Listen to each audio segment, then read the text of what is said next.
25 Eylül Perşembe günü ise Washington'a geçerek değerli dostum Sayın Trump'la bir görüşme। আধুনিক challenge মোকাবেলা করতে ব্যর্থতার অভিযোগ তুলে জাতিসংঘ সংস্কারের আহ্বান জানিয়েছেন তুরস্কের প্রেসিডেন্ট রিসেপ তাইপ এরদোয়ান।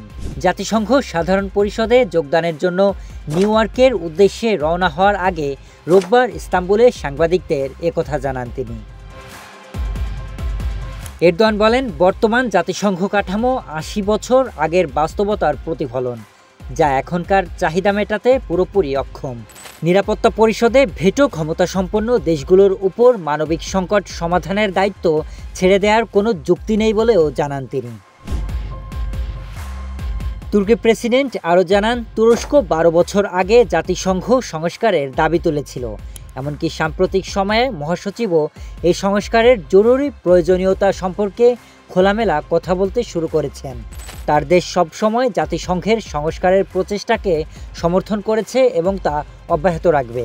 এবারের সাধারণ অধিবেশনেও তুর্কির অবস্থান পুনর্ব্যক্ত করা হবে বলেও জানান তিনি। এরদোগান জানিয়েছেন, জাতিসংঘে তিনি গাজা উপত্যকায় চলমান মানবিক বিপর্যয় ও নৃশংসতার বিষয়টি তুলে ধরবেন। একই সঙ্গে এ অঞ্চলে স্থিতিশীলতা প্রতিষ্ঠায় তুরস্ক কিভাবে কাজ করছে এবং আন্তর্জাতিক শান্তি রক্ষায় দেশটির ভূমিকা কিভাবে অবদান রাখছে তা নিয়েও আলোচনা করবেন। মধ্যপ্রাচ্য সম্পর্কে এরদোগান বলেন, অনেক দেশ ফিলিস্তিন রাষ্ট্রকে ইতোমধ্যে স্বীকৃতি দিয়েছে। স্বীকৃতি সংক্রান্ত এই সিদ্ধান্তগুলো দ্বিরাষ্ট্রীয় সমাধান বাস্তবায়নকে ত্বরান্বিত করবে।